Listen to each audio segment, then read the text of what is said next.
noise when I get off of it, of the foam coming back up, and it makes me feel insecure, like I've done something wrong to it whilst sitting on it. Sorry? What's that word? What word? Atom. Okay, but focus on this one for right now, okay? We'll get back to that one, I promise. You got lots of time. So, ionic bonds. So, we're going to review how ionic bonds work, but first, before we talk about how ionic bonds work, we're going to bring it into a grade 11 context. The context we looked at yesterday, electronegativity. So remind me, what's electronegativity? Somebody remind me what electronegativity is.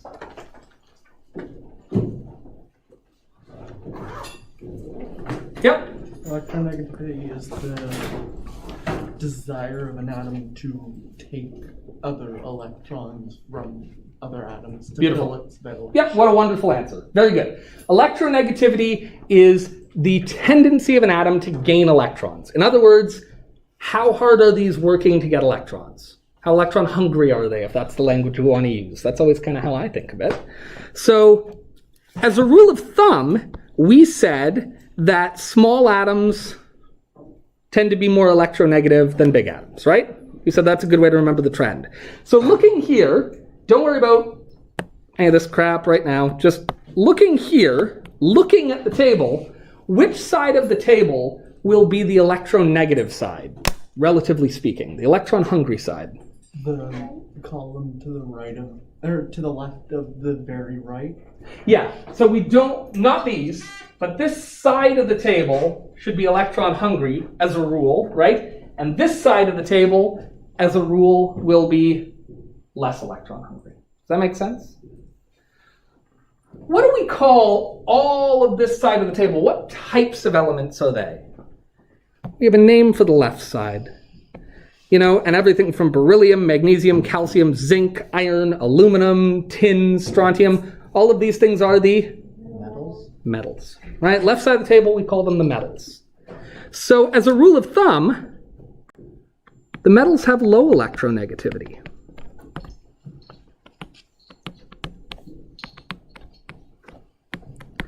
In other words, as a rule, they are not pulling for electrons very strongly.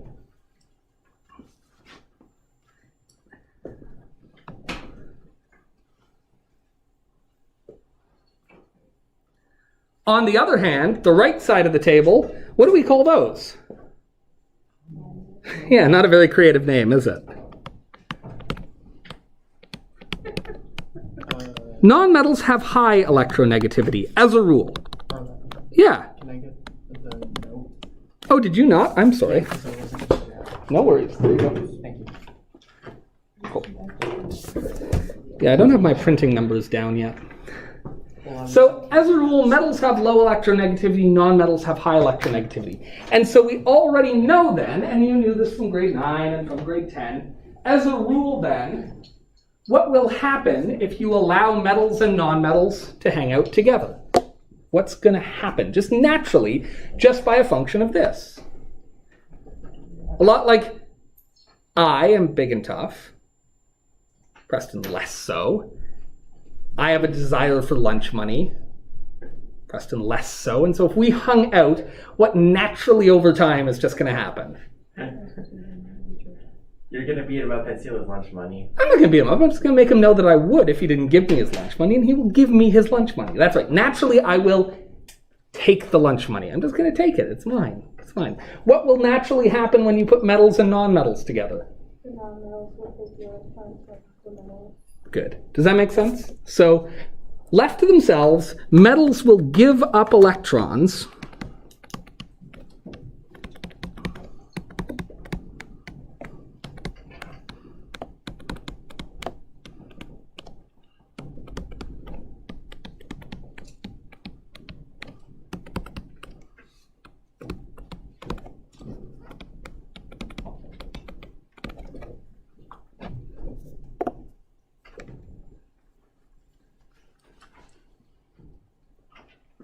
That makes sense.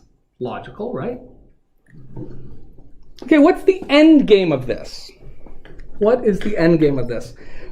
Yeah? Well, one of them wants wants to have a full valence shell. The other one, well, they all want to have a full valence shell. So Sure. Yeah, absolutely. metal's getting rid of their exterior outer shell. Now they have a complete one, or they think it's complete. Yep. Positive charge.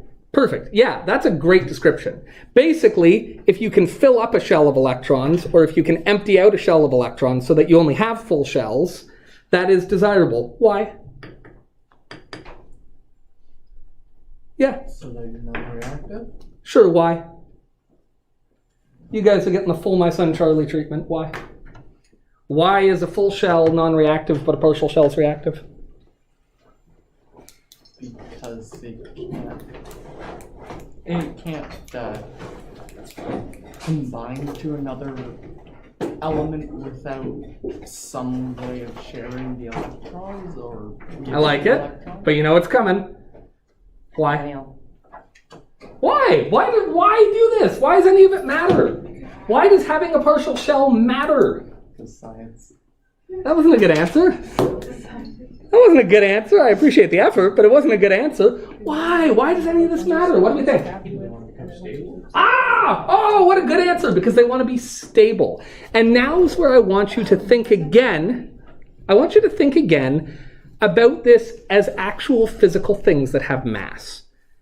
Not just on a page where they said Orlando says that a full shell is stable and a partial shell isn't, but these are actual things. These are actual physical objects, and physical objects that have mass and forces and are in motion. So, I use the example of a tire. All right? You put a tire on, you get new tires on your car. Anyone ever watch this be done before? You ever go get the tires changed on your car, maybe from summer to winter, or maybe a blue tire they got to put a new one on? Anyone ever seen the people doing this? Or done it in shop? Cool. So you put a wheel on a car, and then, you ever seen this? You ever go take a look at the wheels on your car, if you have a car, and like those little weights that they add at various places around the wheel. You ever seen this? It's little metal tags, and they just put them on, and they just put a little bit of weight on one side. Why do they do that? To make the car stable. To make the car stable, because the weight has to be evenly distributed. They call it balancing the wheels. Does that make sense? And if you don't balance the wheels, it looks like a perfectly fine wheel. It can be off by a few grams, and by the time this thing is spinning really fast because you're going 120 down the road, if it's not balanced, it's going to Wobble. shake and vibrate and be unstable. And eventually, it can shake the lug nuts right off. Like, it can be bad. I was once, my buddy Jesse in high school didn't take great care of his car. He was driving on the highway one day, and the lug nuts shook themselves right off, and he lost a wheel. Right there on the highway, right in the eggplant purple Daytona, right on the side of Jordan Road. It can happen. I have back here, one sec.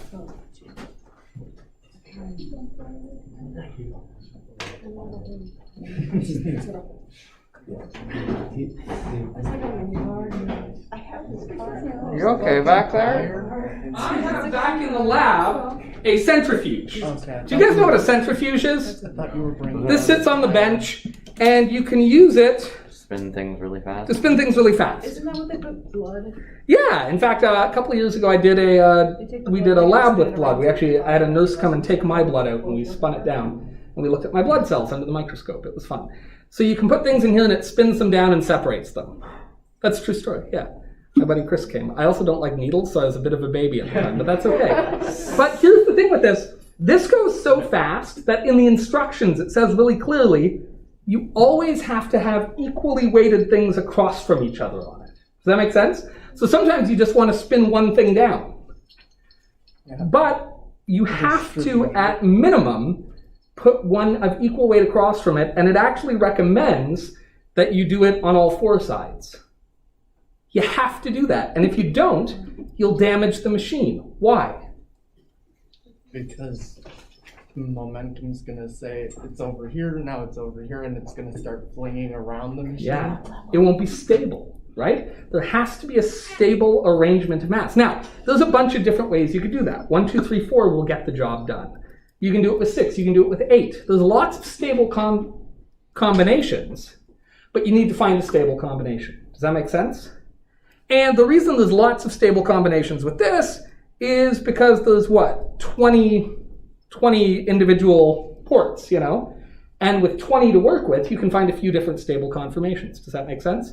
If there are only 4, really I just have to fill all 4 if I want it to be stable. Does that make sense? Like that would really be my only option. Does that kind of make sense? All right, I'm going to put this down. So, the atom is like the centrifuge. The reason this matters is because atoms with partial shells, especially up in the small early shells, the partial shells just aren't stable. And because they aren't stable, those electrons don't want to stay where they are. Simple as that. This is an analogy. It's not a perfect one-to-one explanation, but it's a good analogy to think of. That you have to have things balanced when you have mass in motion. And electrons have mass, and they're in very fast motion as they move around the nucleus, and so they need to be balanced for the atom to have stability. Is that logical? All right. So partial shells of electrons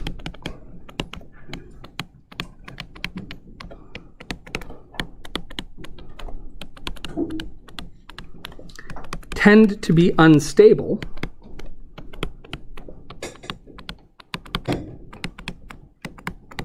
while full shells are very stable.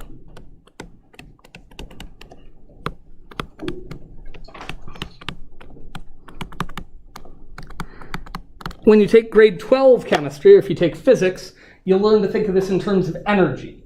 And we say that partial shells are a high energy system. In other words, they have a lot of disorder to them and they have a lot of energy moving around. And a full shell is stable. It's what we call a low energy system, right? Just think about your car. When the wheel's unstable, there's lots of vibrational energy, right? And that is not good for not good for your car. Likewise, a partial shell of electrons is this kind of high energy chaotic environment. It's not stable. And so, atoms can gain or lose electrons to become more stable.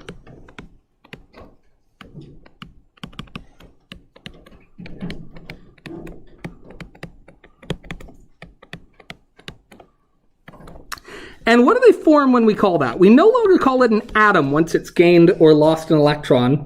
This is just a naming convention, but we don't call it an atom anymore. Now we call it an... Is it cation? Could be a cation, or it could be an anion, but in either case we call it an... Ion. Forming ions. Good. Hi everyone, just come and say hi. I'm going to lose electrons, forming ions. Drive through. Hello, Miss Jellink. Learning about ions. We are. All right. Alright, I will not interrupt your flow.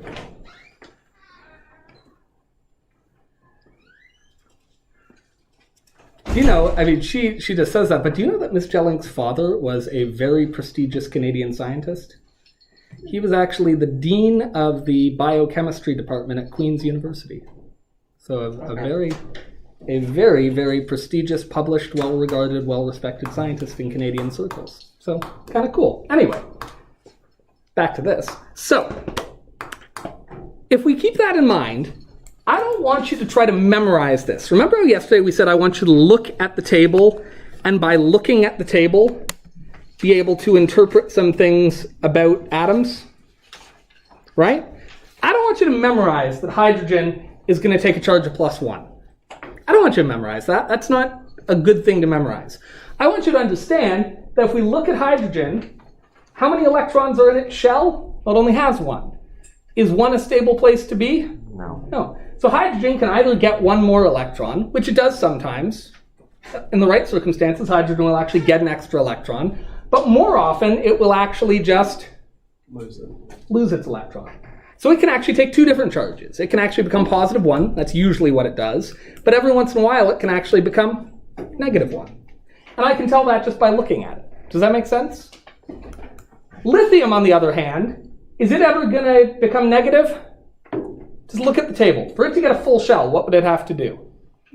You'll have to 1, 2, 3, 4, 5, 6, 7 electrons. Is lithium going to get 7 electrons? No. Never going to happen. So it's going to become positive, and how many electrons does it have to lose? 1. Just 1, so it's going to be +1.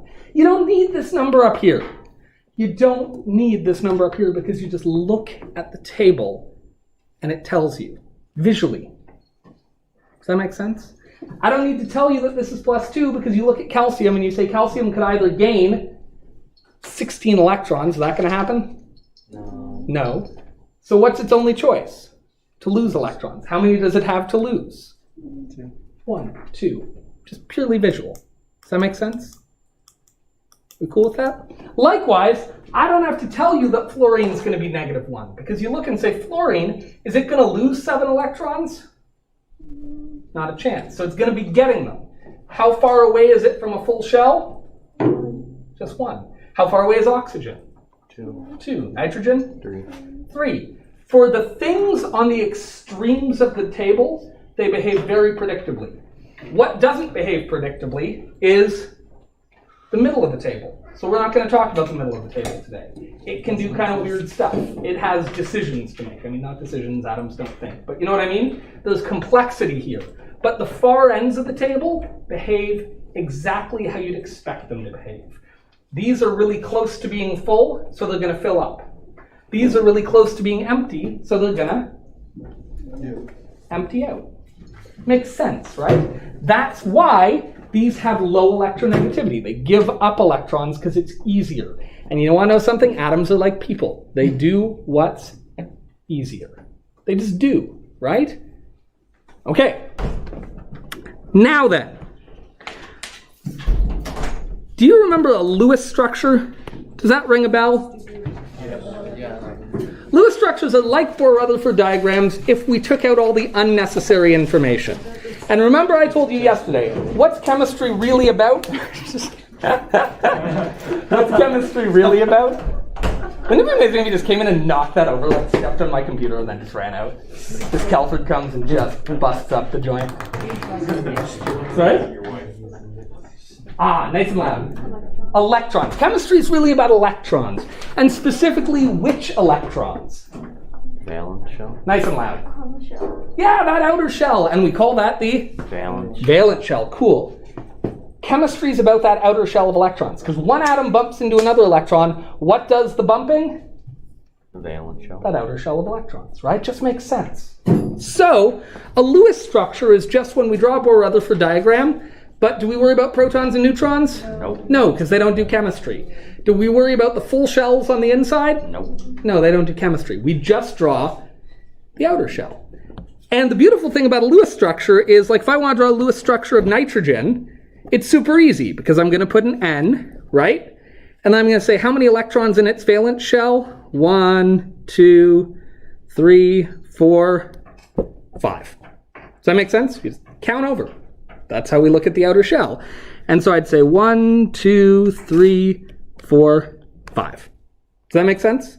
By the way, always do do one in each 4 sides. I feel like I'm Catholic here.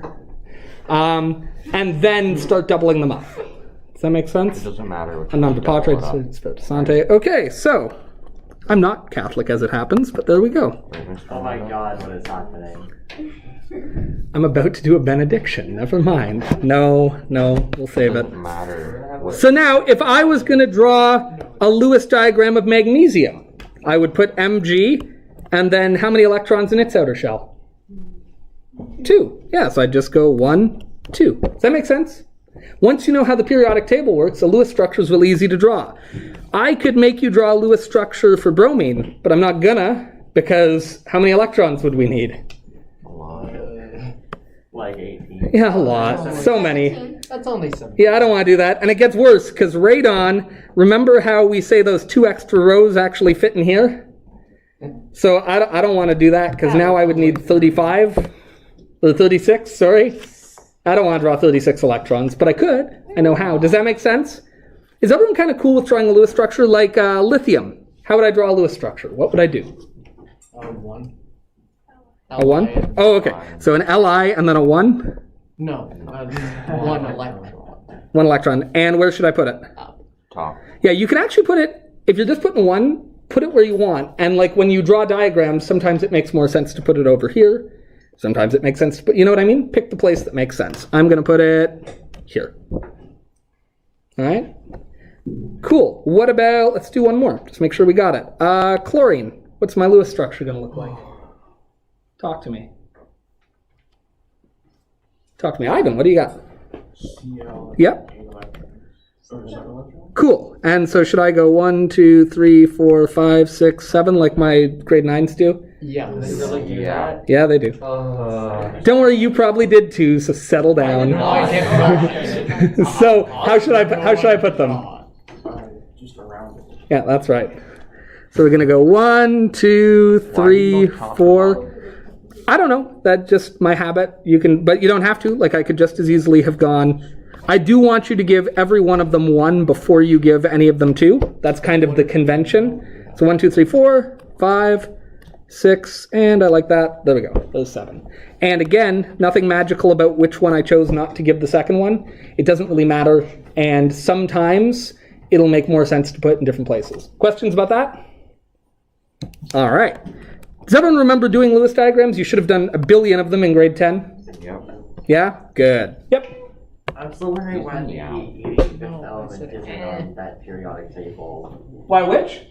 If you scroll to the previous page, Yep. that table, like, 85 just isn't on there. Why is that? We'll talk about it. Don't worry about it right now. The answer is this periodic table here only includes the ones that behave very predictably. Everything that's not shown here are things that get a bit more confusing. And we'll talk about that. It's not magic why they're more confusing. They're more confusing because once you get here, there's a lot of electrons in the shells. And once you have a lot of electrons in the shells, there's actually more than one way to be stable. But for the small shells, these shells that only hold 8, 2, and then 8, and then 8, it's basically full or empty, and that's it. That's the only way to be stable. In these bigger shells, actually a few ways to be stable. You know, when you build, think of this, if you build a really big boat, it's easier to make it stable, isn't it? Versus if you're on the water in like something really little. Again, that's an analogy, but I think a helpful one. I hope a helpful one. Okay, so let's take a look at, the classic example. You know what? I actually don't want to do sodium and chloride. I changed my mind. Let's do beryllium and... Beryllium? Yeah. Let's do beryllium and oxygen. Sodium and chloride is done to death. It's too easy. It's just 1 electron given, 1 taken. Let's do this What's wrong instead. with NaCl? Boring. That's what's wrong. Okay, so let's take a look. What is the chemical formula for beryllium?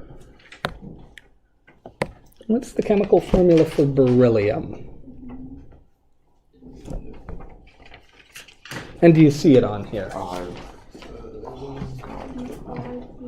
BR35? That's bromine. C from Good thinking, though. Beryllium. What do we got? Yep. B. Very good. Okay, we look at Be, and then don't look at the number, just look at its position on the table. How do I draw a Lewis structure of this guy? So it's right here. What's it look like? BE with 2 dots. Yeah, awesome. Because it's got 1, 2 electrons in its outer shell. We're all cool with that? Again, don't be shy. Tell me if you're not. And it doesn't matter where I put them. For the purpose of this lesson, I'm going to put 1 there and 1 there. All right? And I'm actually going to color code them because I like colors.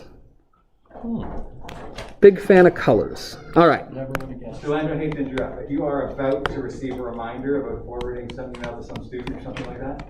That's really funny. 9 o'clock. The good news, I already did it, but thank you for letting me know. I remind myself to remind. This is true. It takes a village, as my mother used to say, to raise an idiot. Okay, and she did used to say that. That's true. And what are we reacting it with?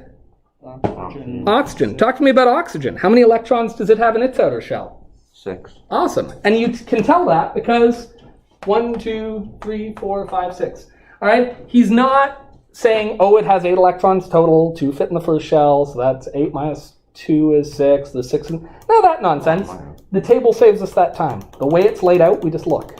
Right? It's all visual. That's why we have this. It's a useful tool. All right, so oxygen. And, what color for oxygen's electrons? Let's go light blue. I like that. So 1, 2, 3, 4, 5, 6. 6. Ooh, that's not symmetrical. Don't like that. All right, let's try that again. And just drag it over. 5, 6. Okay. Not happy with those either. Okay.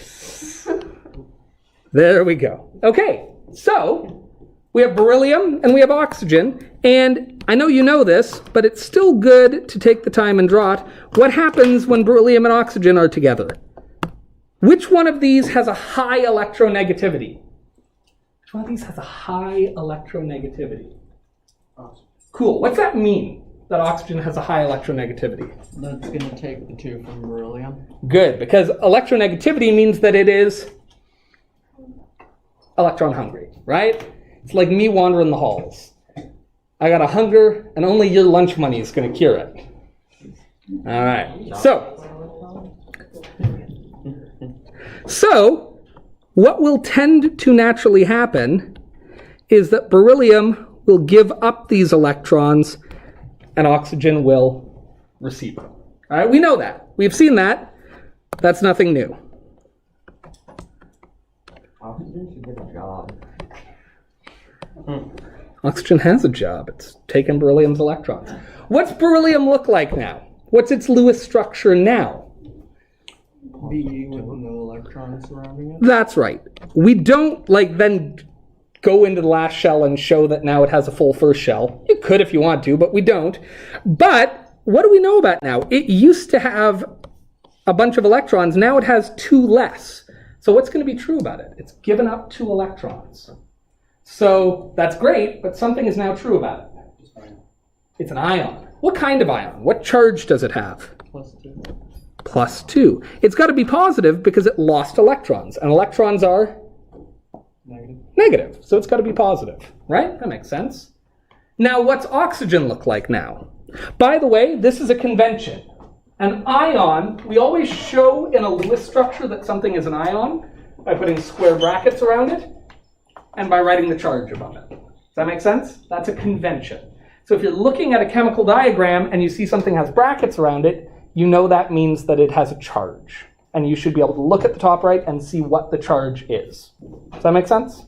Do the brackets go around the electrons if it were for something, say, oxygen? Well, we're just about to find out. They do, yeah. So now we have oxygen here, and what does it look like? Well, it has its original 6 electrons, right? But now it also has +2 from... the 2 electrons it took from beryllium.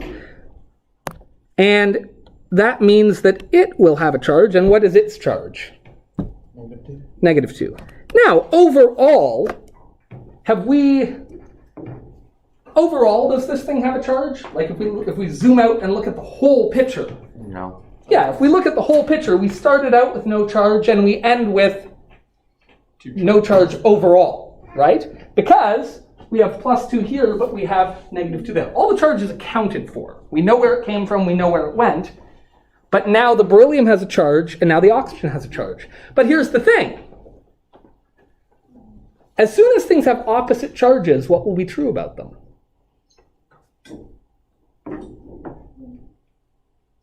What will be true about them if they have opposite charges? They'll be attracted to one another. Because opposite charges attract. So all an ionic compound is the natural result of giving and taking electrons. Does that make sense? They stick together because they have to stick together. And they have to stick together because they have opposite charges.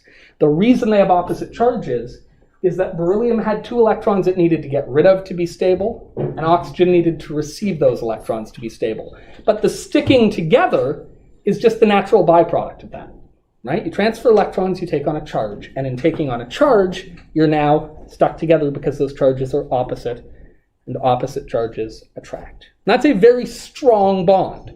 We're going to do a lab where we compare ionic bonds to covalent bonds, and when you do that lab, you're going to see these are strong bonds. They don't break easily, right? Very, very strong. But we now think of them as one thing. They're stuck together. So what would we call it? Does anyone know what we call it when beryllium is stuck to oxygen and they're both ions, The ionic compound of beryllium and oxygen. What do we call that? Does anyone know? Anyone remember the naming conventions? Beryllium oxide? Beryllium oxide is right. The naming convention is that the cation, the positive ion, we just keep its name the same, but the anion, the negative ion, we change its ending to "ide." That's the naming convention. That's how you know it's a compound. You see "ide" at the end, you know it's a compound. So beryllium and oxygen form the compound beryllium oxide. Beryllium and nitrogen would make beryllium nitride. Beryllium and carbon would make beryllium carbide, so on and so forth. Does that make sense? Whichever one becomes negative, we change its ending to "ide." As a matter of practice, that means that the name on the left is always the thing that would be on the left on the periodic table, because we put the positive thing first, right? And the name on the right that ends in "ide" will come from the right of the periodic table. Does that make sense? Do you have any idea how much time it takes to train your mind as a teacher to hold up your right hand and say "here on the left," and then hold up your left hand and say "here on the right"? That's one of my proudest skills as a teacher. And if we wanted to, we could write this formula as BeO. When we have a compound, the way we show it's a compound is we write them as a single formula. No space between them. That's BeO, beryllium oxide. You got BO. That's right. Do you know that my poor wife, and you know, we got married young. I don't think, if we had gotten married like 10 years later, I don't think she's changed her name, but her initials are now BO. And then the worst thing is her middle initial is Elizabeth, so even if you put all three, it's still kind of just BO. No matter what you do, it sucks. It's a shame. Yeah, not a great name. Anyway, now a compound held together by opposite charges.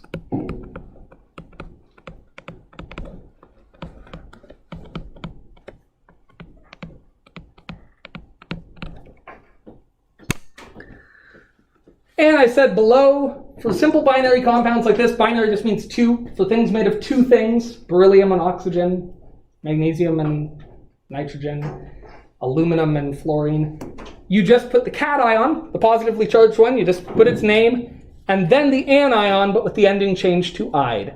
I want to mention something else, by the way, because this is a pet peeve of mine. What do you not see in my names? What do you not see? Sorry? Capitals. These are not people. All right? Beryllium's not a person. He won't lend you $10. You can't shake him down for his lunch money. He's not a person. He's just a thing. You don't look at the book and be like, "Oh, book with a capital B, I address you." Cough, just Bible, cough. Well, fair enough. But like lowercase letters. They're just the objects, the things. They're not people. All right? End of rant. All right. Are you objectifying the Yeah, I am. Yeah. All right, you do one. Magnesium and fluorine. Go. Magnesium and fluorine. Do what we just did, but now do it for magnesium and for fluorine. So I have a periodic which table. one is magnesium? Mg. You can do it. Mg is 2 and 4. So I want Lewis structures just like this. And listen, might be a little sneaky. Did I give you a sneaky one? Yep. Might be a little sneaky. I have faith in you. I know how to do it. I have faith in at least every one of you. At least? I was going to make a joke, but then I just changed my mind. What were you going to say? At least, I don't even know. Brian doesn't actually believe in any of us. Can I tell you, I genuinely do. You guys don't even know. I looked at my class list for this class, and all I felt was excited. I was like, this is going to be a good class. And you know what? Here we are a week in, and you know how I feel? Bad? Real good about it. We lost a few people along the way. That makes me a little sad. Not you. We lost two. Actually, Like, they didn't die. They just dropped the class. Settle down. But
the name Yep, been perfect. detected, or did I get I that? didn't see it. No. I don't remember how. No worries. It's even easier than that. Orlando, is this one of those ones where the electron is shared between them? Nope. No. Good thinking. That's very good thinking. But nope. But you know how to solve the problem. Let me just ask you this. Say I was really hungry today. Really hungry. And one grade 9 in the hall just didn't have enough lunch money for me. What might I do? That's all I'm saying. That's my whole hint. Maybe one grade 9 doesn't have enough lunch money for Joe. Maybe Joe needs to find 2 grade 9s. But in this That's all. case, The it's, grade 9 but in That's this all. case, That's all I'm two saying. Joes because they have one child.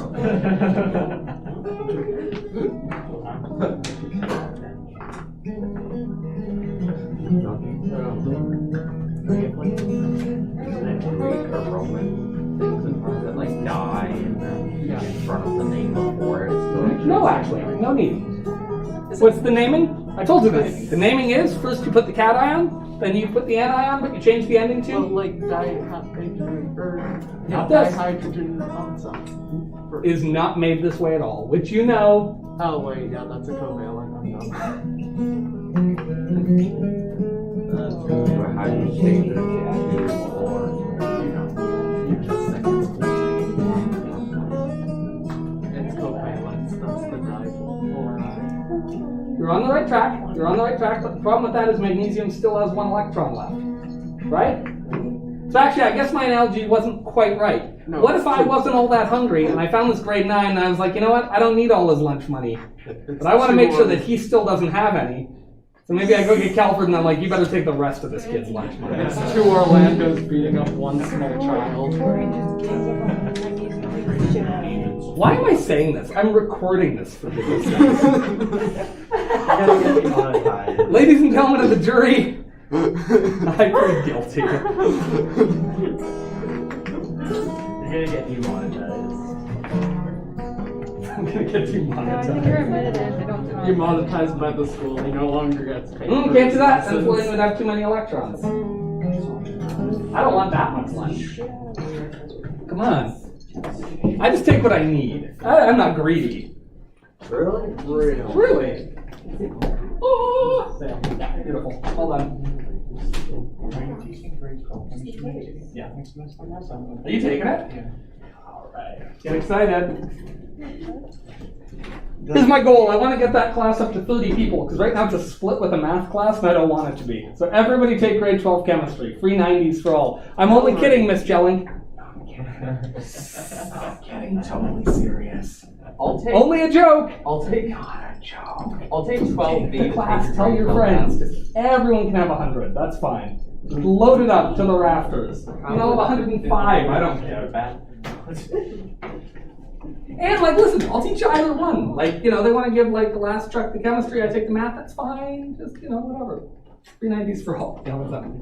That's beautiful. Yeah, that's perfect. All right, so let's take a look. Let's take a little look. So, when we go to do this with magnesium and fluorine, I know that magnesium has the chemical symbol Mn.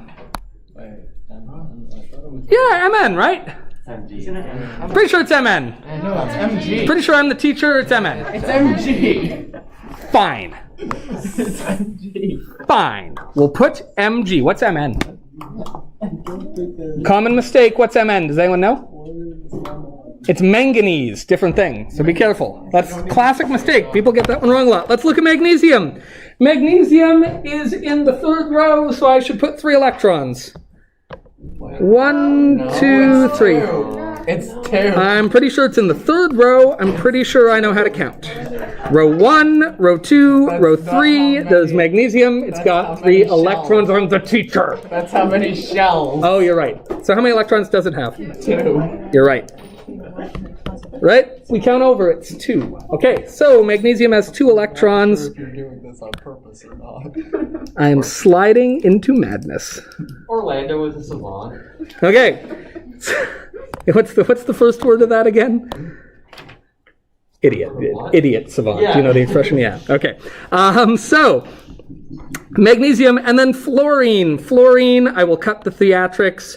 It has 1, 2, 3, 4, 5, 6, 7 electrons, yeah? All right, so we put that here. And I'm going to go with blue, because I like blue. 1, 2, 3, 4. By the way, where should I put the empty spot? Just knowing what I'm going to be drawing here. On the right, left. I mean, yeah, I could put it on the top, I could put it on the bottom. What would be the stupid place to leave the empty spot? This is just purely like just a drawing On thing. the opposite side. Yeah, it would be kind of silly if I drew it like this, right? Because then it's going to be hard to draw my diagram. So I'm going to draw it like that. So there we go. And I'm going to say, okay, magnesium's going to give it an electron and then a second one. No. No. Why not?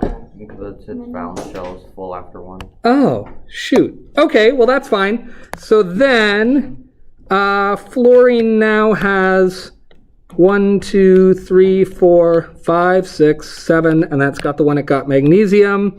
And it's a Lewis structure. It has a charge. So I've got to put square brackets, right? And it gained an electron, so +1. No, -1. Fine. Okay, so it's got -1. And then magnesium Still needs to give away. has an electron, and so it will be +1, and I'm done? No, it still needs to give away the other one time. Yeah, cool. Fluorine is stable here, right? That's a stable ion, but magnesium needs to get rid of this electron, but we said it can't give it to fluorine. But, Don't you Duplication. get 2 for beautiful, exactly. In reality, when reactions happen, there's never one atom. There's lots of atoms. Trillions. Trillions and trillions and trillions of atoms, and they're all around each other. So if one fluorine atom isn't enough, it will simply give an electron to Another. a second fluorine. Or another. And it could actually be something else, but we're going to assume that these two things are hanging out together. And so that gives us one fluorine there. You missed an electron. Oh, I did. Thank you. And I'm just going to... I kind of didn't leave myself quite enough space here. If you also didn't leave yourself quite enough space, you might want to just shrink your writing a little bit. You always did that. I find it funny every time. Every time I find it funny. 3 times. You will never meet a person more satisfied with his own terrible humor than I am.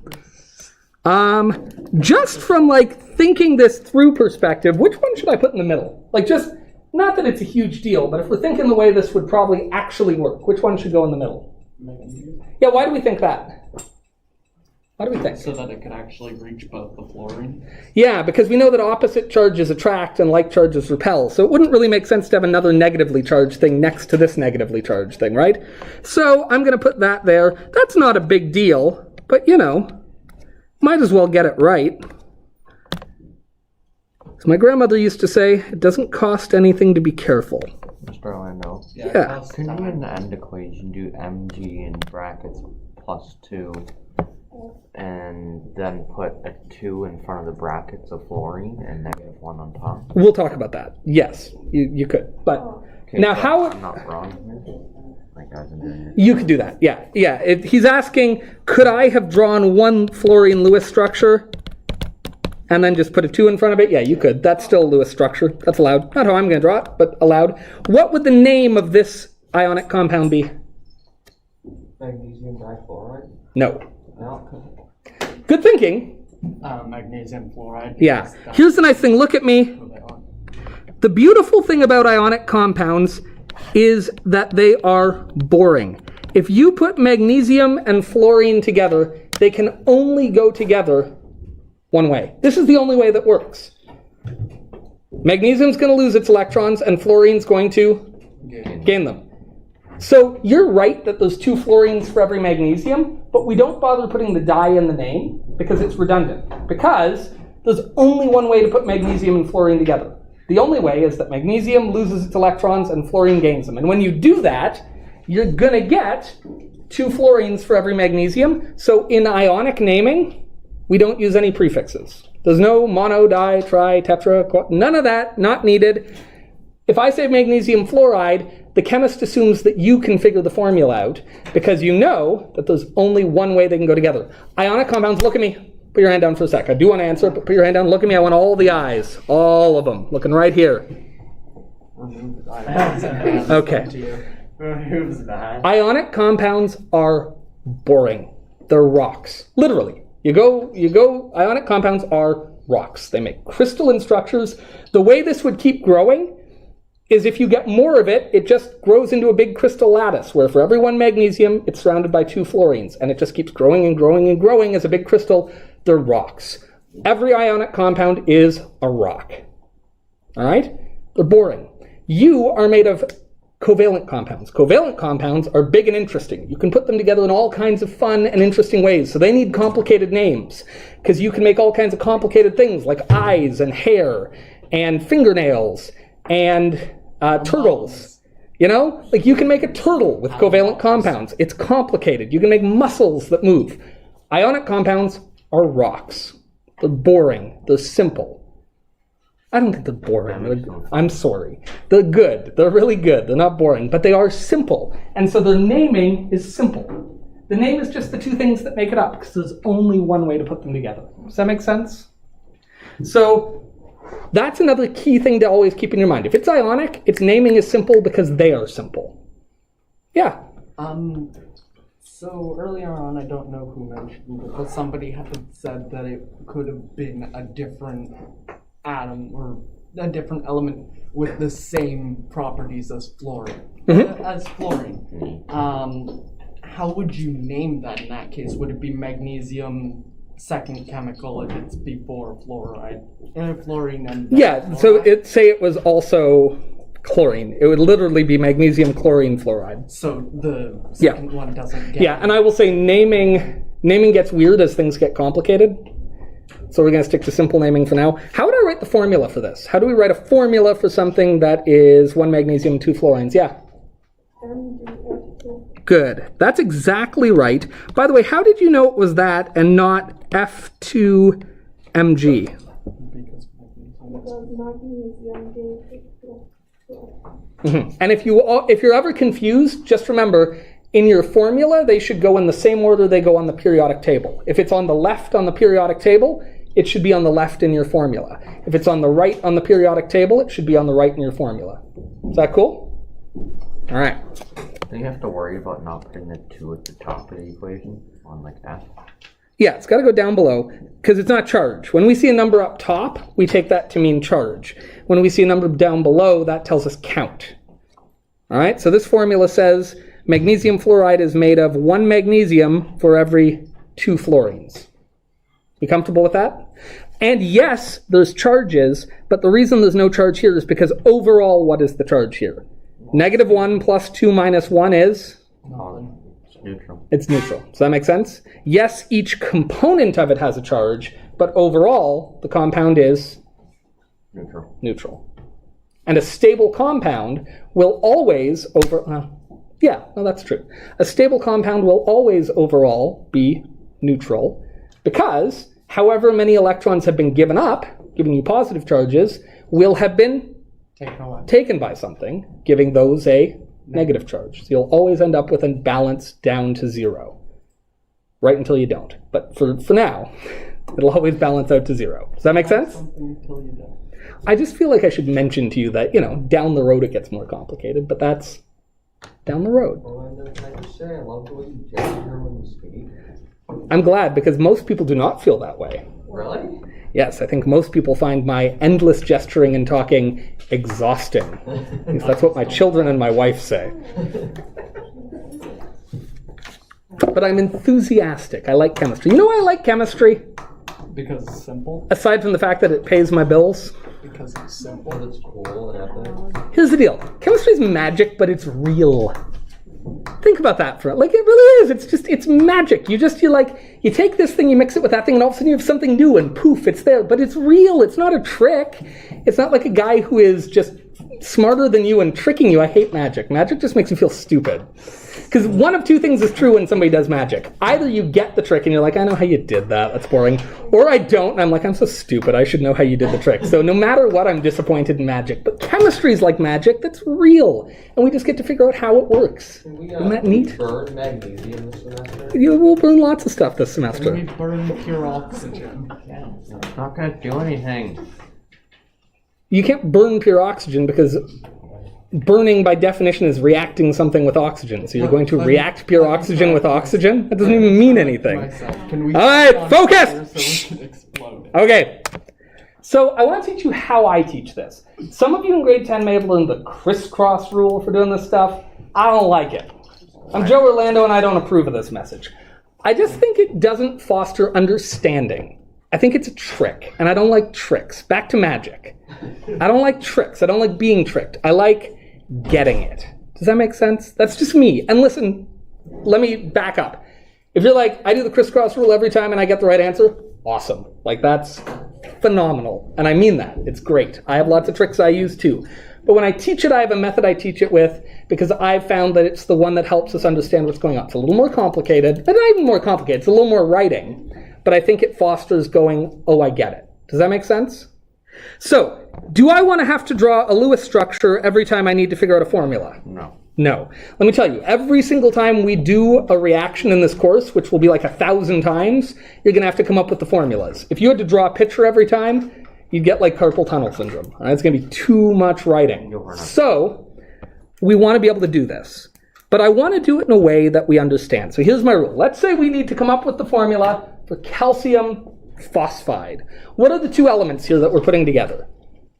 Calcium and phosphor. Good. So it's going to be Ca and then some number, right? And then phosphorus and some number. Now again, you may know the crisscross rule. You may already have the answer. Cool. Love it. I'm just going to show you how we think our way through this. Here's what I do. I draw a little table. I like tables. I like organizing my thoughts. I say, okay, we've got calcium and we've got phosphorus. And then I go look at the periodic table. Hello, periodic table. What can you tell me today about calcium? Calcium is it's 2 overs. So how many electrons does it have? 2. Is it going to gain more or lose those? Lose. So it's going to take what charge? Positive. Positive what? It has to lose Positive 2. positive 2. It's losing 2. So we can look at calcium and we can say, okay, calcium is going to take a charge of plus 2.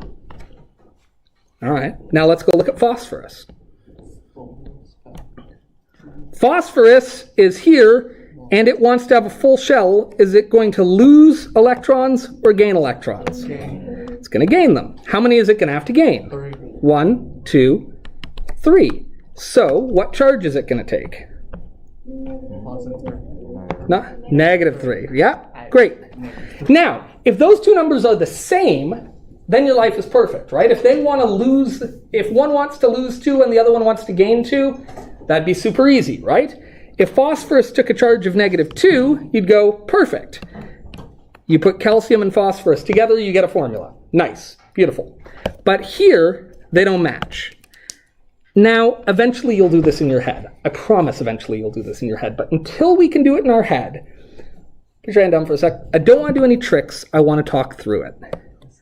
And I just want to say, okay, if I had one of each, how would the charges work? Well, calcium would want to lose 2, and phosphorus would want to lose 3. Those don't match. Does that make sense? It doesn't charge balance. Gain 3. I'm sorry, yeah. So you'd want to have 2 and negative 3. That doesn't balance. Okay, what if I had 2 of each? If I had 2 calciums, what would my charge be? 4. Plus 4. Does that balance with negative 3? No. If I had 2 phosphoruses, what would my charge be? Mr. M2, please come to the main office. No balance Mr. there. M2, main office. What if I had 3 of each? Negative. Or plus 6 and negative Positive 9. 6 and then negative 9. And here we find our balance spot. Does that make sense? This is how I like to approach it, not because it's easier, not because it's like quicker, it's not the quickest thing in the world to do, but because I think it really helps us look and say, okay, I get it. To make this work, how many calciums do I need? I need to pair 3 calciums with 2 phosphoruses. Does that make sense? That will balance the charge. 2 phosphoruses will want to take a charge of negative 6, and 3 calciums will want to take a charge of positive 6, and that matches. And they have to match. They have to cancel out. Does that make sense? Again, this is not the only way to do this, but I like it because it fosters understanding the point of this, which is to balance charge. So we're going to write this down. Then I'm going to say take a 10-minute break. You can have 10 minutes because, you know, I've been doing a lot of talking. Then we'll go through a few more examples, and then I'll send you on your homework, all right? Having said that, what's the formula for calcium phosphide? How many calciums do we need? 3. 3. So should I do this? No. Yeah. Just Yeah, there's no charge because now it's in a neutral compound. The whole reason we balance these is that once it's balanced, there is no charge. So Ca3P, how many phosphoruses do we need? 2. 2. There's our formula. And why did I put Ca first and P second? because calcium is before on the periodic. That's right, we follow the same order as the table. All right, take 10 minutes, relax. We'll go through a few examples when we come back. All right. Yeah, what's up? Periodic. My hero. I'm so excited. Oh. Yeah. Okay, take a break first. You'll get my help when we get back, okay? Take a break, drink some water, talk to a friend, I have coffee. cyberbully someone. I don't know. Just take 5. Don't actually cyberbully someone. I'm kidding. Well, you can cyberbully Mr. Orlando. You can cyberbully me. I highly encourage that. Message him on Teams. I don't know how terrible it is. Alrighty. Thank you very much, Mr. Bentler. What do you have today? What's your afternoon? Or? No, I'm done. I'm sure. Nice. I'm back at it. It's just like look away from the screen. Yeah, I thought it wasn't going to be as bad. You know, my problem is I have nowhere to be. Like, someone's in my class. Like, God wasn't like, I don't present it or whatever. Like, totally fine. I totally get it. This is a much better space for teaching science than ours. Totally get it. But he asked me in my heart sometimes. And where do you go? Well, that's it. So yesterday I sat there because he was kind of just working from the podium, but I'm not doing that again because that felt invasive. I was in his space, so that's not. So I won't do that. Well, I gotta figure it out. I just want to be in a room where I can take my mask off. You can always use science on Yeah. Actually, not bad space. Periodic table. I The thing is, they took away all Everything that we need is. yeah, we still have all this down here. Why don't we do it? If they're going to be I actually want to put a nice. rooms. I actually want to put a nice, like, couple nice comfy chairs and a couch in there. We got the table and desk, it's nice, but where there used to be computers, like we don't need a desktop and a printer. That's kind of Howdy. How you feeling? You can't really just read it. Okay, so look at, but find slice of the bill, because it's free. Go to their website. Yeah, keep it. Why's that? In the afternoon, you can sort on this computer. I'll show you. I'll get it on. Cool. Yeah, download it and we'll install it on here. Okay. I'm excited to get it fired up again. I haven't used it in like a year. I have already going there right now. So. I love it. What are you doing today? I'm working on a watch TV show while ago. Yeah. No problem. Awesome. And then That's fun. When you said slicer, I thought you had a big capicola in there. Wouldn't that be amazing? I have some cured duck breast hanging in my basement right now, and I'm pretty excited about that. I might have to turn it in once it's ready. Yeah. Must be an angry duck walking around. Oh, great. Can't wait. Alright, guys. See ya. Maybe we call you Savant again. I'm going to give you a couple minutes more. I know I took your time there.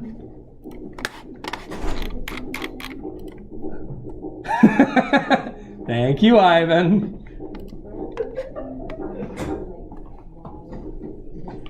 We do a mild amount of tomfoolery.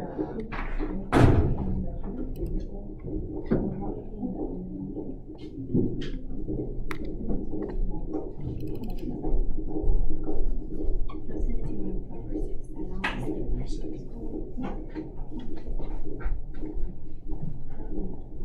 DDoS the Mr. Orlando.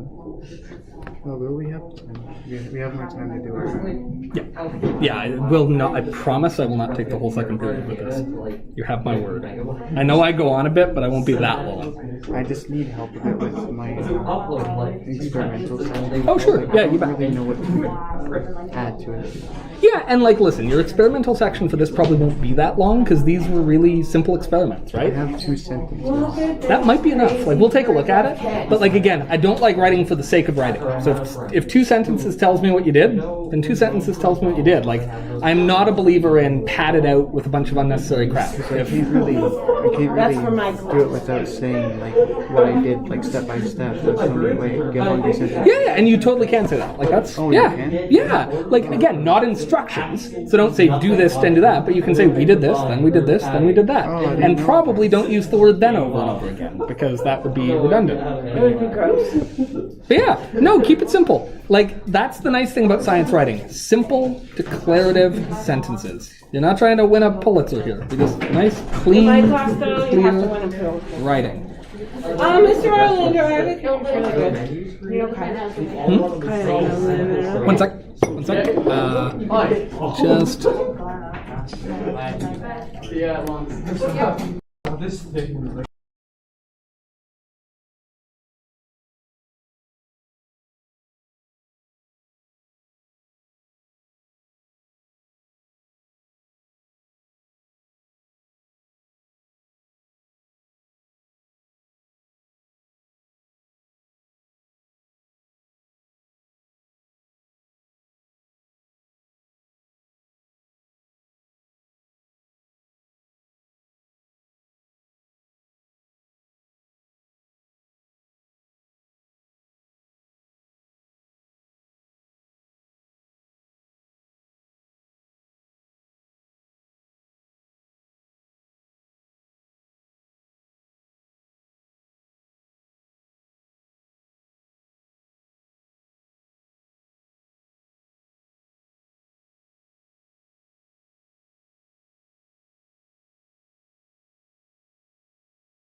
Oh boy.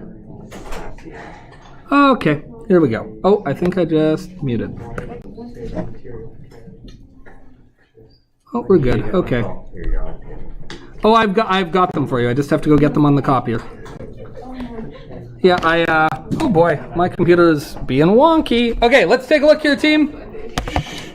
So, the thing I like about doing this way, rather than using the crisscross rule, is it's got a few examples, or a few advantages. One is that, you know when you do crisscross rule, then they're like, oh, if that's not in lowest terms, then you got to put it in lowest terms, and you kind of have to think through all that. I like not having to think about that. With this, you just go, when they match up, we've got something stable.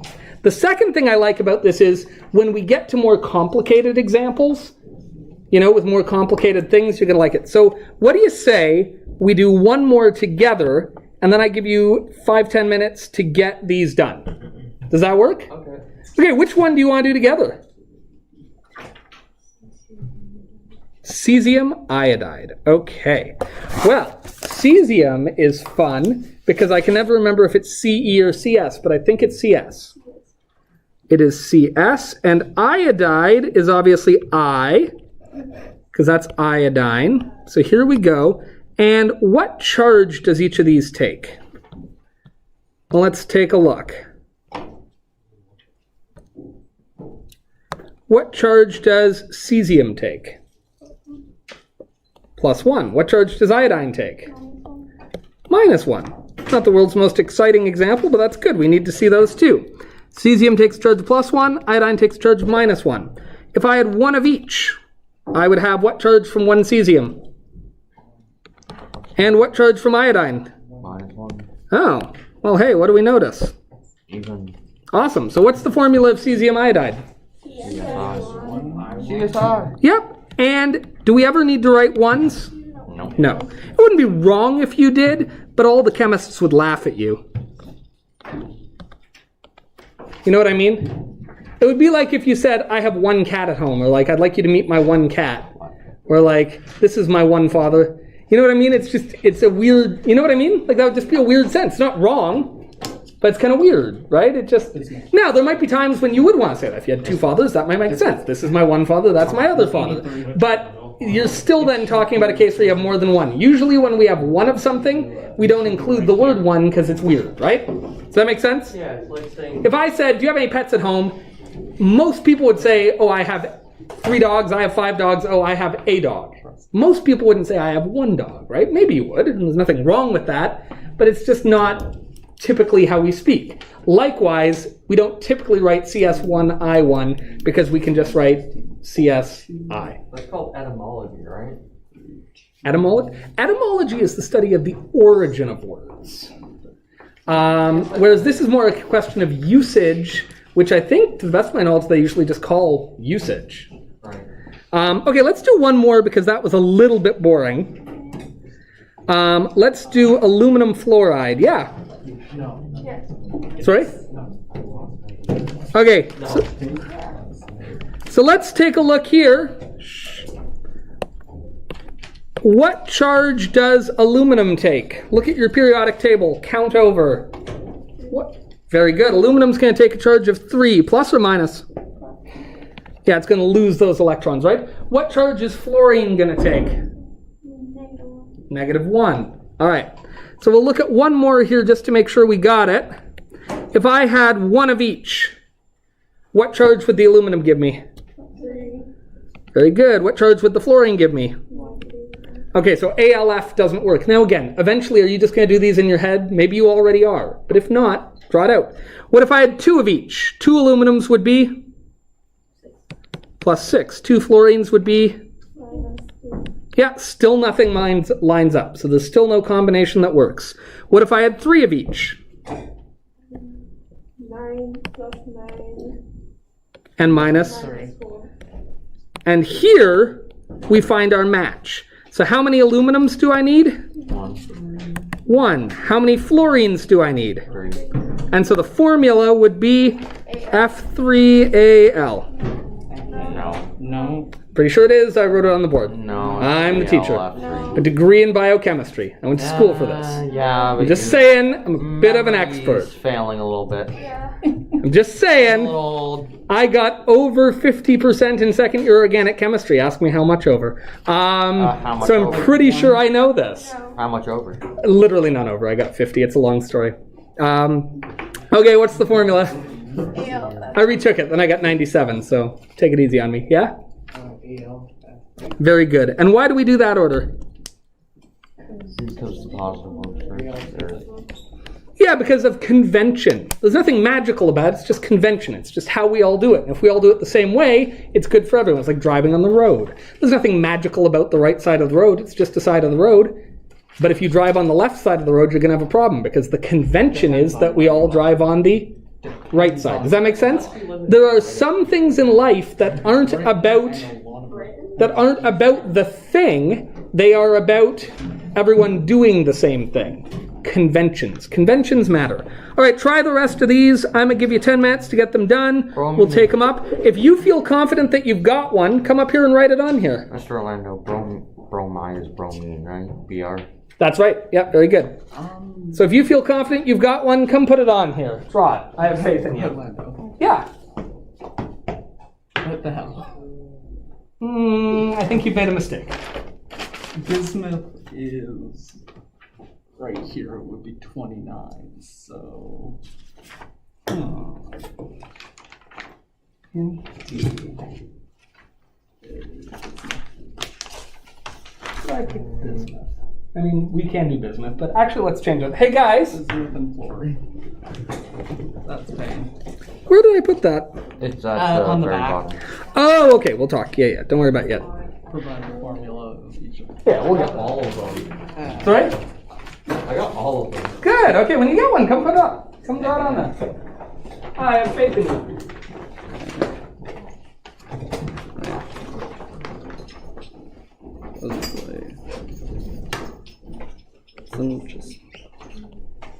That is horrid.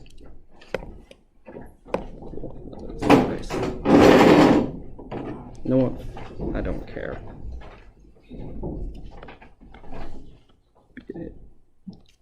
What is happening? I am having a stroke trying to write. Why is No, your I hand find so it- shaky? I find it hard to write on those things too. The trick is you've got to treat it like it's a piece of paper, i.e. Well, typically like, a put piece your palm of on it, right? With paper. a piece of paper, you'd put your palm on it, you wouldn't be afraid. Typically, You a gotta put your piece palm of on paper isn't on an angle either. it. Sometimes. Have you ever? And if the piece of paper were on an angle, you'd write out just fine. The real problem with this is that people feel like they have to put their hand above it so they don't touch the screen, but the screen is designed to ignore your palm when the pen's there. So just cut out like it's paper. Yeah, there we go. Good enough.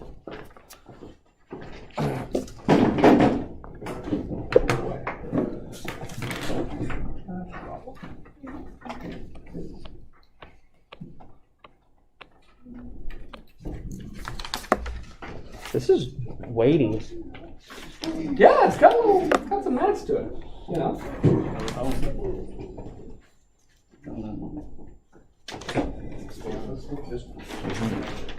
Bromide is NBR. Xeon BR2. BR is -1 and Xeon is +2. I made that mistake too, because I.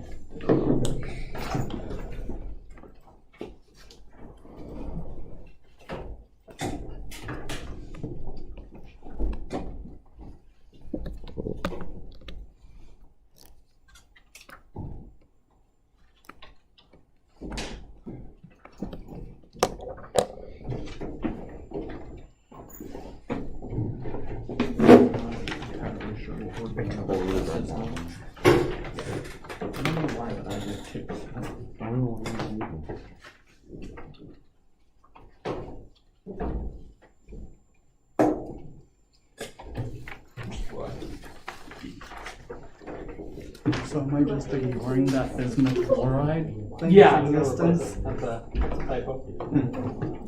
Which is not typo, but I didn't mean to give you. That's totally not a typo.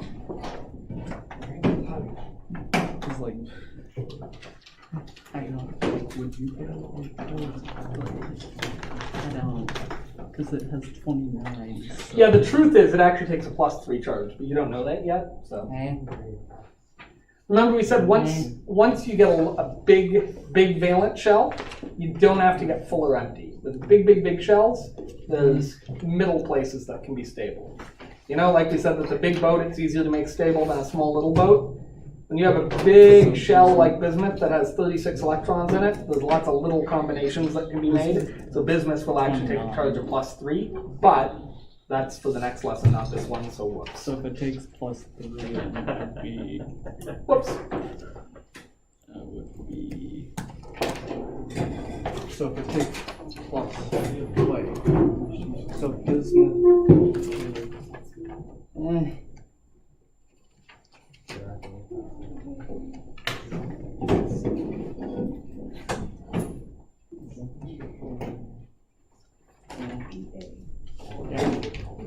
So then it would be be something like that.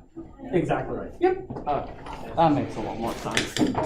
All right, I see we've got these up here. How's that feel? Anyone have any questions about any of those? Yeah, why was it so difficult to write in that? Not too bad, right? Okay, now in chemistry there's always two sides to the coin, which is, in this case, I've given you the name and I've asked you to give me the formula. Cool. That's one side of the coin. The other side of the coin is that I could give you the formula and ask you to give me the name. Now, for ionic compounds, nothing could be easier, because what do we know about ionic compounds? They're just rocks. They're boring. And so how do we name ionic compounds? Name and an ide. Yeah, the cation and then the anion, but we changed the name to ide. So this isn't much of a lesson. What would RBF be? Yep. Rubidium chloride. Very good. Yeah, the only thing that can be tricky is sometimes knowing where to put the ide, right? Like phosphorus doesn't become phosphoride, it becomes phosphide. Oxygen doesn't become oxygide, it becomes oxide. So it can take a bit of practice to learn where to put the ide. And if you make a few little mistakes with that, that's okay. I want to show you something. You have homework on here, but I want to show you something that I built. All right? And if I were Mr. Kelford, I'm sure that what I was about to show you would look very polished and precise and good.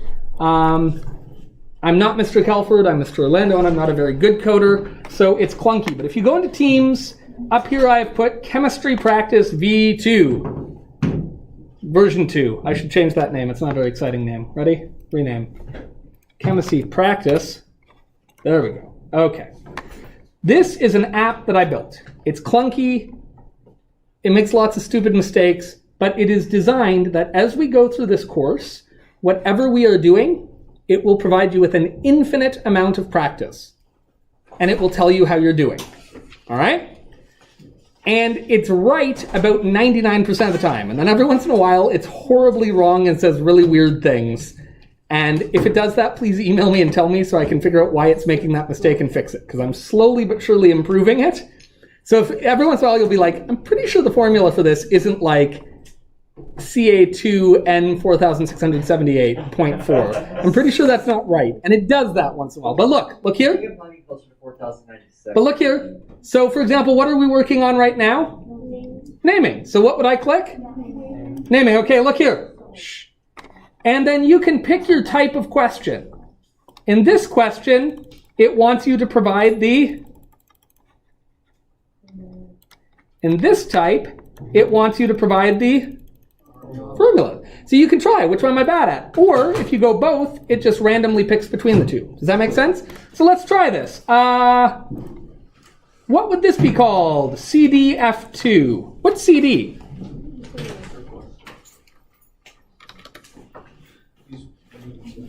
What's CD? Cadmium is correct. And what's F? Fluorine. So what should I make this? Cadmium fluoride. I can check it, and it says, yeah, that's right. Oh, nice. Next, what's that? Cesium fluoride. And let's say I forgot that it should be fluoride, and I accidentally put cesium fluorine. It's going to say incorrect. I go, oh, sad. But then what can I say? Show the answer, and you can see, oh, right, should have been cesium fluoride. Does that make sense? Then we can get one where it's like, oh, magnesium carbide. You know, I should take carbides out of there because they're not actually that common. Lithium nitride. And so with lithium nitride, I could really quickly, I could go, okay, let's think here.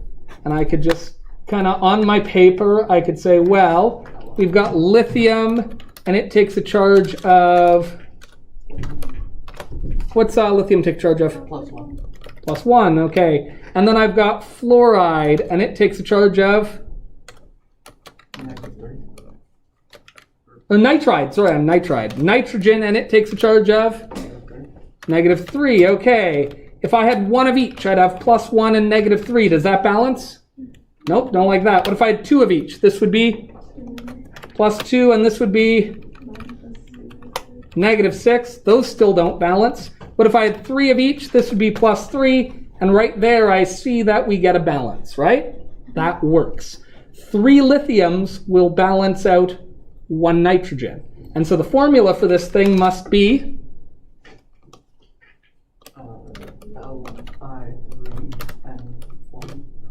yeah, and do I need the 1? No, you don't. By convention, we'd just put N. Again, you wouldn't be wrong, but it's kind of not how we write it. And so I would go here, okay, Li3N, and watch this. Ready? This was like a whole day's work. Ready? Oh, no big deal. You have no idea. Yeah, okay, shut up. But seriously, you have no idea how long that took me to do. Anyway, and I can check work, and yeah, it likes that. Does that make sense? And you know, do you want to know the worst thing? That took me like all day, and I was talking to Calvert, and he's like, well, yeah, don't you just blah, blah, blah, blah? I'm like, yeah, that's what I did after 11 hours of fighting with it. And then I was sad, and it made me sad like magic. Not like chemistry, which is magic, but real. So you can just practice these all day, and then look, as we learn about more complicated things, you can start adding them in. We don't know any of this stuff yet, so we're just going to leave these unchecked. Does that make sense? But once we get to more complicated things, you can add them into your practice routine. And then you can look and it will show you how you're doing. And listen, I don't even want to take this in. Like, I should take that out as if it matters. I don't care at all. If it takes you 100 tries wrong to start getting them right, that's not a bad thing. That's a good thing because it means you're learning. So I wish that didn't have some percentage up there. That's a silly thing. Especially at this stage in the game. Do those radicals have anything to do with the math radicals? No, totally different. So this chemistry practice app, I've designed questions that take us all the way to the end of the course. All right? So like by the end of the course, you'll be doing, you know, chemical equations and doing all kinds of work and plugging answers in. But so everywhere we go, this is a way to just practice. What's moles to math? Well, yeah, don't you worry. So listen, the reason I do that is because the way you get good at something is practice. I have put 6 questions on like the homework sheet of this thing, right? Some of you might do 2 and you're like, I've got this and it's in there. Great. Some of you will do those 6 and go, still feel pretty shaky with this. I would have been that. I'd have done 6 questions and been like, still shaky. But I don't want to give you a worksheet with 200 questions on it. I feel like that can be intimidating, and it's not. And how do you know if you're doing it right or wrong? The problem is you can sit at home with a worksheet with 200 questions on it and get 200 questions dead wrong, and you have no idea that you've done 200 things wrong, right? I like this because every time you do a question, it tells you if you're right or wrong. Does that make sense? And then every once in a while it tells you the formula for this thing should be like BA question mark BR, cats are fun. And you're like, what is going on? But mostly it works. Again, I apologize for when it isn't. I'm not a very good coder, but I do my best. So I strongly encourage you to do this. The other thing I will say is this. I am going to distribute this homework to you. Look at me. You have 2 options. You can do the homework page and hand it in, or you can get 10 correct answers on here in both mode, and then just shoot me a screenshot of this, and that counts too. I would advise this, because then you know you're doing it right. And when I say 10 correct, I don't mean 10 out of 10, I mean 10 correct. If it says here 387 attempted, 10 correct, awesome. If it says here 10 attempted, 10 correct, equally awesome. No better. Maybe less impressive. I'm more impressed by the person who just keeps plugging away till they get it, you know? So you just, if that's hurtful. What's hurtful?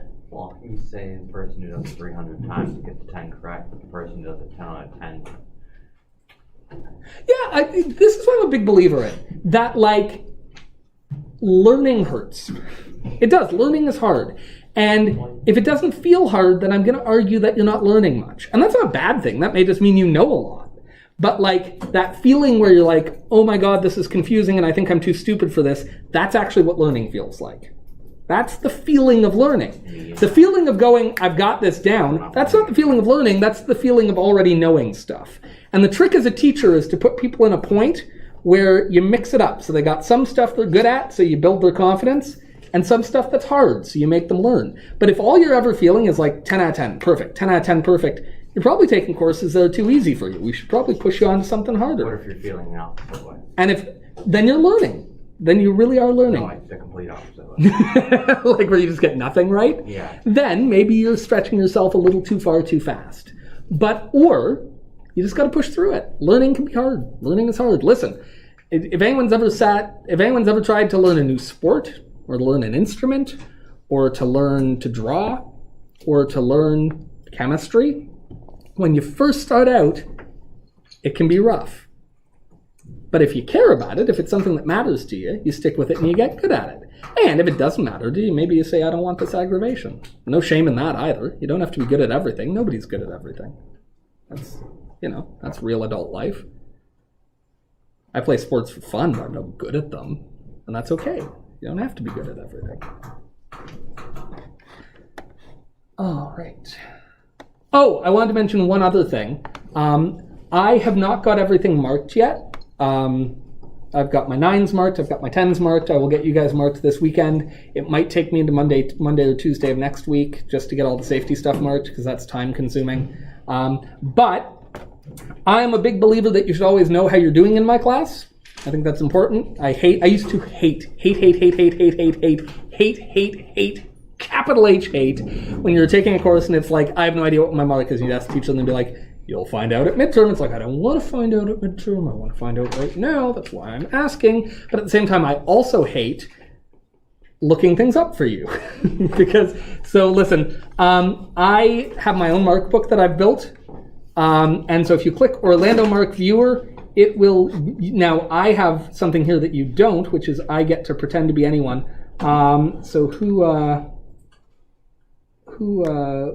Okay, like the only things in here are like marks that don't matter. So Bree, do you mind like if I click your name here? Like there's nothing, the only thing I've marked is like your get to know you survey and like I think your safety quiz auto marked. Is that cool? Okay. So if I was Bree, I would click there and then chemistry comes up. Oh, what happened to the other 3%, Bree? Anyway, so your marks are there and it just shows you, and I have them broken down by category. It's a little clunky on the interface, and then there's a version up here if you want like a printable version, like one that looks a little easier to look at. If you click there, it gives you kind of a printable version. If you click there, it will email it to yourself, so then you can print it, because it doesn't print nicely from this page. And you can just see it gives you your overall mark, it gives you that, and then it tells you what your mark was on everything like there. If you go this version that isn't printable, it gives you a bit more information. It tells you exactly what they're weighted at, so you can know where marks are going, right? Right now, this Get to Know You survey is 33% of the marks in this category, 15% of your mark overall. This thing was 67% of your mark in this category, 30% of your mark overall. Obviously, the mark you have right now doesn't mean anything because there's nothing serious in here yet, but just to show you where to find it. Does that make sense? Cool. So I like putting this here because you always know how you're doing. It also puts me in a position where I can't just sit on stuff, I like to be a next day marker. Actually, let's take 2 minutes and talk about this. Look here. I like to be a next day marker. I like to be like, hey, it's due on Thursday. I'm going to take it on Thursday. Friday, you show up. Everyone's got their stuff back. It's marked. That's my preference. I don't like things hanging over my head. I think it's nicer for you, nicer for me, if we just hand stuff in, we mark it, and this or that. There's a social contract in that. I can only get your stuff, mark it, and hand it back if you guys hand it in, all right? And I'm not going to lie, I love everything about teaching at Eastdale, except there's a bit of a culture here of things come in kind of when they come in, and it makes me crazy because it then puts me in a position like, do I mark this and give it back? Now the answers are out there. Do I hang on to it? Do I wait till I've got everybody? Do I wait till I've got everyone but 2 people? Do you know what I'm saying? And I feel like that's unfair to your classmates because now they don't have their marks back for stuff. So let's try to make a real concerted effort to stick to deadlines. I don't think I give crazy harsh deadlines. I think I am in the habit of giving people lots of time. Obviously, if you ask me for extra time on something with good notice and good reason, I'm going to say yes. I'm a pretty agreeable guy. But let's just really try, if we don't need extra time for some good reason, to just get stuff done and turned in. And then I will get it marked and given back to you in a nice, timely fashion. And that is nice for everybody. You will feel good going into weekends knowing you have nothing overdue to hand in. I will feel good going into weekends knowing I'm caught up on my marking so that I only have to scream and yell at my grade 9s for handing stuff in late, which, let me tell you, they're going to get an earful on Monday. But yeah, so that's end of spiel. I'll be quiet. You have the duration of the period to work on what you want. That can be this stuff. It can be your first draft of paper. I will note that in Teams, I am going to actually update that first draft because I want you to feel like if you want a bit of time to plug away at it, that you that if you want to work on it like over the weekend, I'm going to set its due date as Sunday. Because sometimes it's nice to be like, you know what, I'd like on Saturday to wake up, pour myself a tea, and just finish that up then. That's fine. Especially because we don't meet again for a full week. So you get it done by Sunday, I have next week to get it marked. That's cool. Does that make sense? So I'm going to change this. Oh, let me tell you, it takes me about, I bet you it takes me about 30 to 40 minutes. These are shorter, so I bet it will take me 20 minutes of paper to edit these. And there are roughly 20 of you. So for me, giving you a little paper like this to write is about a 400-minute commitment. It's a lot of time. Editing papers, a lot of work. I don't know how English teachers do it. Ugh. But this is my commitment. So I'm changing the due date on that to Sunday.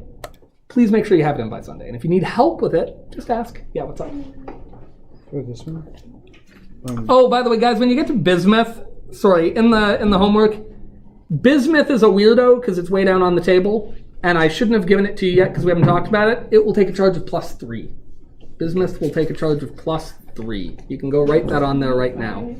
Bismuth will take a charge of +3. Yeah. Excellent. I don't know how to forward it. Yeah, what's up?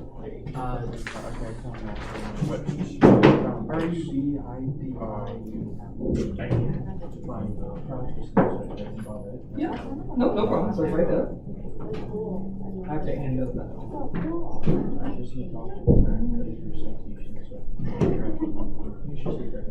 I work viciously with it. By the way, guys, the first time you load any of the apps I've made up, it's going to ask you for permission to access your like DSBN account information. Just click allow. I'm not like stealing your banking information, I promise. You promise. As long as you promise, Mr. Romano. Now,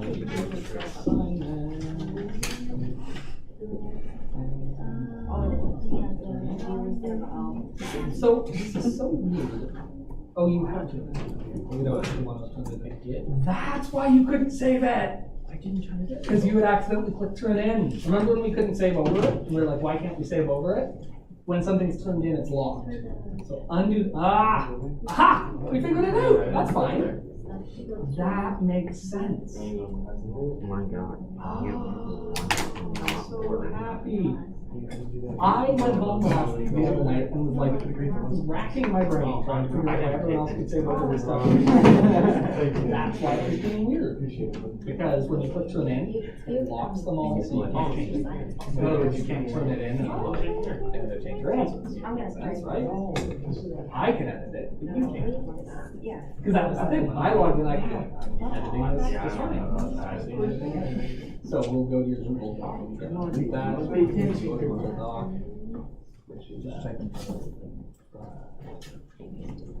I'll drive that. Stop.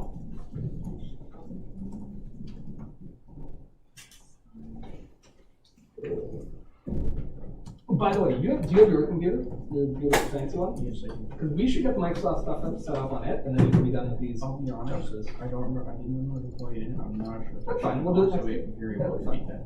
We'll do it next day back if you want. Sure, that suits me. This is the last report, so you should just be able to cut and paste into here and then here. Awesome. And where do you want me to send a screenshot about it? I'm gonna put up an assignment called 1.4 homework in about 4 seconds. As soon as I've made my way here. Yes. It's so a shame. It's been about 4 seconds. I find it hard to write on music I don't on my keyboard. Don't judge me, I'm doing my best. That's my best. Mr. Orlando, Yeah, what's up? I don't remember how we did switch a grade acting. Go into team. Yeah. Yeah, click general, select the general channel. Yeah, down there, and it should just be up top. It should be one of the tabs on the top. Once it loads.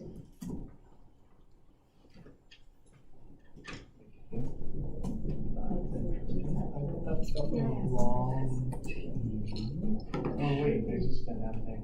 Yeah, but it should be in the little top bit there too. That's annoying, but that's okay. Yeah, there it is. The math that it showed, is that for this year or last year? That would be last year's, and you can hide it if you go back to your team. I don't really want to. No, exactly. Yeah. So you can leave the team, or you can just those little three dots you can hide, and then just, or even archive. I think is the name. You gotta hit it too. Yeah. Yeah. What's up? I've got the constant look up, so I can't see. No problem. So you click the little this guy here. And our safety was it's always going to be in your name because that's your notebook. So like content library, if the stuff I want to give everybody, I'll put it there. But I mostly hand things out to everyone. And then safety is in the introduction. And 0.2 safety, and just work your way down this list. Yeah, and then I have to, one sec, because you joined, I've got to send you the actual like lesson-y parts. Give me 2 seconds. 2 seconds. Okay, you know what I mean. Give me a minute. Here we are. Safety training module. A, B, C, E, F. Nope, not F. E, G, H, and J. Class notebook, distribute page, individual.